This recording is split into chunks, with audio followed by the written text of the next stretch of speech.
Ahora sí le voy a invitar a que usted abra su Biblia en el libro de Marcos capítulo 2, verso 1. Libro de Marcos, Evangelio de Marcos capítulo 2, verso 1. Bendigo la vida de cada líder, tanto nacional, local e internacional, que se ha dado cita en esta asamblea.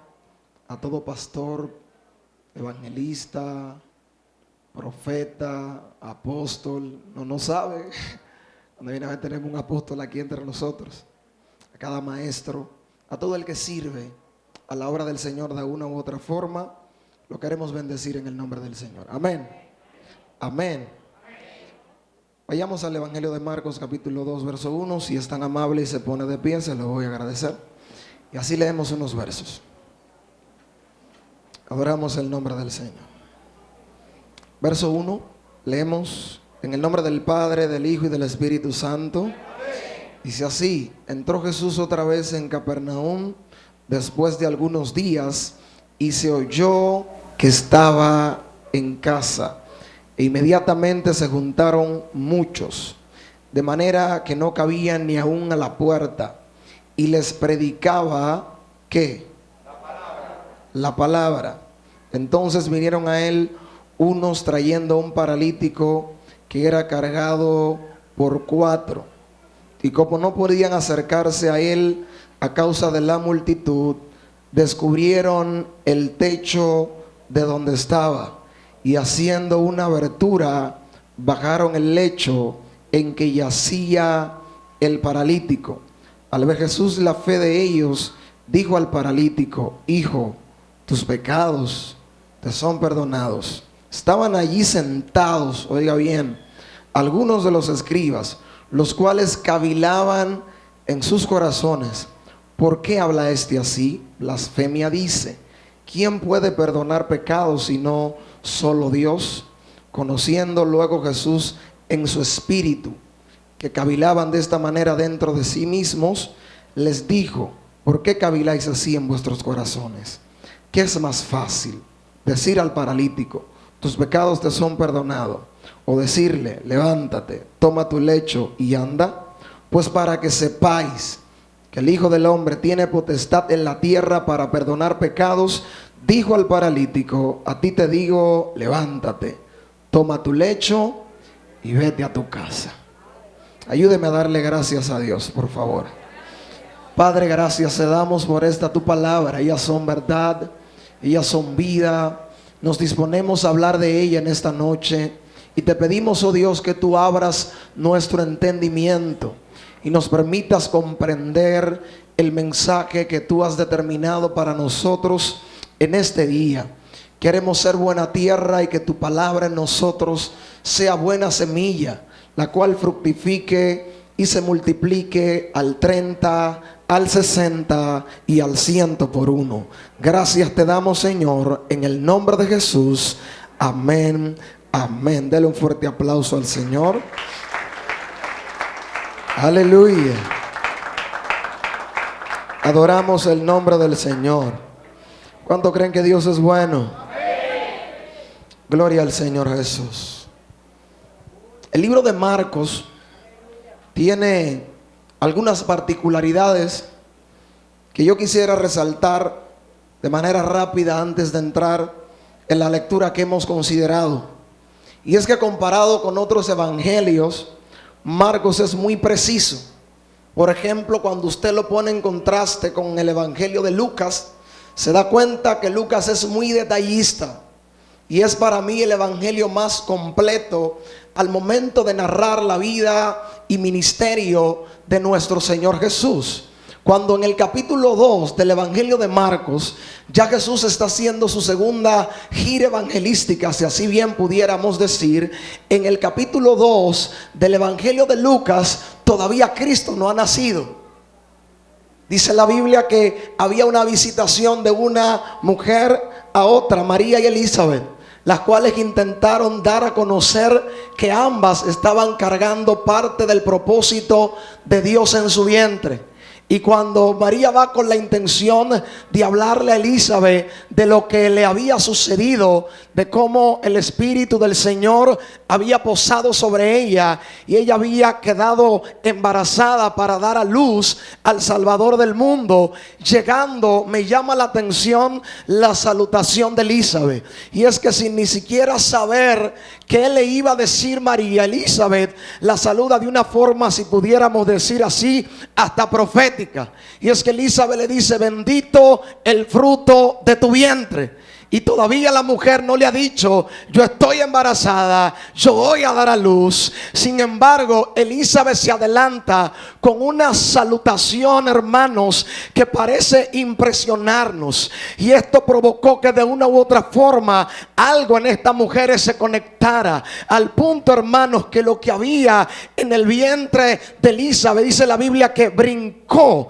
Y hay gente que tiene la facilidad de provocar que lo que hay de Dios en nosotros como que se despierte, como que brinque, como que se active. Usted no se ha chocado con gente que usted tiene algo dormido hace tiempo, pero cuando esa persona le habla, le discierne, le delata lo que Dios está haciendo con él, usted se acuerda que hay algo dentro de usted que también necesita ser despertado. Hay gente que tienen esta facilidad, que son gente que su salutación es una salutación de bendición, que no están para dar malas noticias, sino que son portadores de buenas noticias y de noticias que provocan que el vientre de la gente que carga propósito de Dios como que brinque para arriba. Alabado sea el nombre de Jesús. Cristo vive y a su nombre gloria. Sin embargo, en el capítulo 2 de Lucas, todavía él no ha nacido. Y Lucas es bien preciso, hermano. Ni siquiera habla del relato. En el capítulo 1 de este evangelio, Juan está ya predicando en el desierto. Jesús desciende al bautismo, es tentado, llama a los apóstoles para que le sigan, sana a un leproso, y de ñapa también le sana a la suegra Pedro. ¿Alguien está aquí? Qué bueno que usted no se ha ido. Marcos es directo. Él no toma tiempo para argumentar mucho. ¿Por qué? Porque Marcos le escribe a una iglesia que había nacido en la región romana. Y esta iglesia, producto de su cultura, de su idiosincrasia, tenía una mentalidad tal cual como el pueblo en el que había nacido. Los romanos tenían la particularidad de ser una nación de guerra, una nación militar. Y los militares no hay que darle muchas explicaciones. Cuando usted habla con un militar, sí señor, no señor. Esa gente no anda entrando en muchas argumentaciones. Por eso se cree que Marcos precisó su mensaje. Y ya en el capítulo 2 la Biblia dice que Jesús está entrando por segunda vez a Capernaum. Cuando Jesús crece e inicia su ministerio, cambió de localidad. De Nazaret volvió su punto estratégico de predicación, esta ciudad llamada Capernaum. Y estaba haciendo su segunda entrada en esta ciudad. ¿Por qué? Porque en el capítulo 1 ya se había visto los milagros que Jesús podía hacer. La Biblia dice que le sacaban los enfermos al sol y todos los enfermos, oiga bien, todos los enfermos eran sanos. La lepra, que tenía su mentalidad de que era incurable, cuando Jesús inicia su ministerio, la forma muy particular en la cual presentar su carta de presentación es sanando a un leproso que se le acerca. Y el leproso, de manera muy compasiva, le dice a Cristo: si quieres, puedes limpiarme. El Señor le mira atentamente y le dice: claro que quiero, sé limpio. Y cuando el leproso recibe esta palabra, dice la Biblia que su piel comenzó a cambiar, su situación de salud comenzó a mejorar y la palabra de Dios en él se materializó. Pero Jesús quería dar a entender algo claro, y es que él venía a cumplir la ley. Y le dice al leproso: ve y muéstrate al sacerdote, lleva las ofrendas que tienes que presentar para testimonio de ellos de que Cristo está en la tierra predicando la palabra que sana, la palabra que cambia y la palabra que liberta. Si algo era propio del ministerio de Cristo, era que la palabra era lo primordial. Por eso cuando usted lee los versos siguientes, nos damos cuenta que algo muy particular pasó en esta historia. Jesús llega a esta ciudad, entra en la casa, la gente se da cuenta que Jesús está allí y la casa se llena de gente, porque la gente escuchó que Jesús estaba en casa. A mí me llama la atención el término estar en casa. ¿Por qué? Porque normalmente cuando usted tiene una visita, cuando usted tiene a alguien de confianza y esa persona le visita a usted, usted acostumbra a decirle la frase siguiente: siéntete como.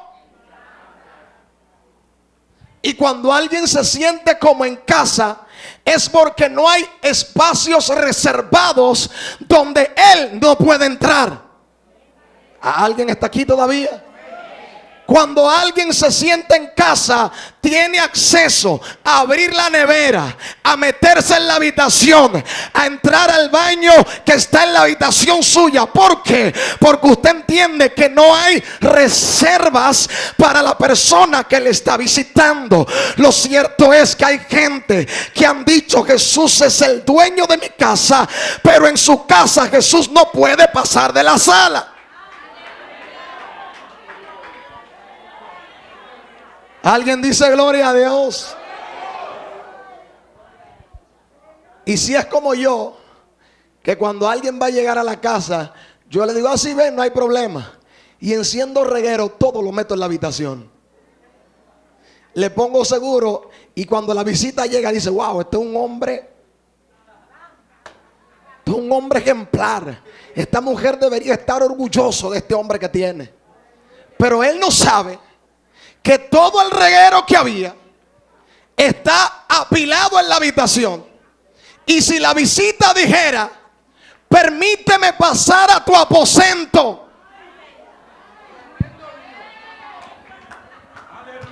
alguien diga gloria a Dios. Es muy fácil limpiar la sala, pero ay de lo que está en la habitación, ay de lo que está en el teléfono, ay de lo que está en el Facebook, ay de lo que está en el WhatsApp.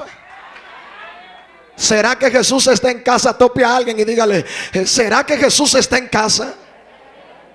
Dígaselo de verdad, dígale: ¿será que realmente Él se siente en casa?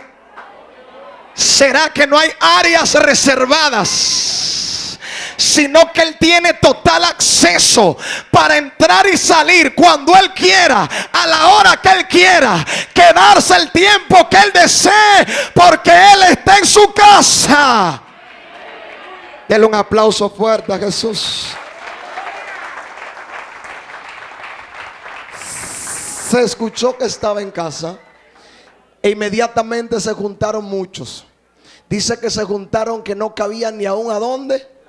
A la puerta. Agarre esa palabra, puerta. Y dice la Biblia que les predicaba la palabra. Si algo provocaba el ministerio de Cristo, era que la predicación de la palabra era primordial, al punto que lo que comenzó a impresionar a la gente no fueron los milagros de Cristo, sino cómo Él disertaba y cómo predicaba, que ayúdeme, la palabra. ¿Qué sucedió en sus primeras visitas a la sinagoga? Que cuando Él se ponía en pie y decía: la ley os dice, mas yo os digo, y la gente comenzó a ser abierta en su mentalidad y en su forma de ver al prójimo y de ver a Cristo. Entonces los que estaban en la sinagoga se decían una sola cosa: ¿y quién es este que nos enseña con tanta autoridad como nunca no han enseñado los fariseos y los escribas? Este nos enseña como quien tiene, que ayúdeme, como quien tiene autoridad. Yo le voy a decir algo a usted: yo prefiero tener autoridad para predicar la palabra más que la autoridad para reprender o echar fuera un demonio. No, se lo voy a repetir de nuevo. No estoy en contra de que se ministre liberación, pero a veces estamos tan atentos al espectáculo espectáculo que se nos olvida incluso lo que nos está predicando el que está echando fuera a los demonios. Y no somos como los de Berea, que cuando se les predicaba, ellos iban al texto a ver si lo que se les estaba predicando estaba acorde con el texto que sus padres le habían enseñado. Necesitamos autoridad para los demonios, pero también necesitamos autoridad para decirle al pecado, pecado, y a la luz, luz. Aplauda fuerte al Señor. Cristo vive y a su nombre gloria. Cristo vive y a su nombre gloria. Se juntaron muchos porque les predicaba que el centro o la forma de Cristo desarrollar su ministerio era con la palabra siendo el pilar principal. ¿Qué nos está sucediendo hoy día, hermanos? Que hemos tomado nuestros altares y muchas veces usted no sabe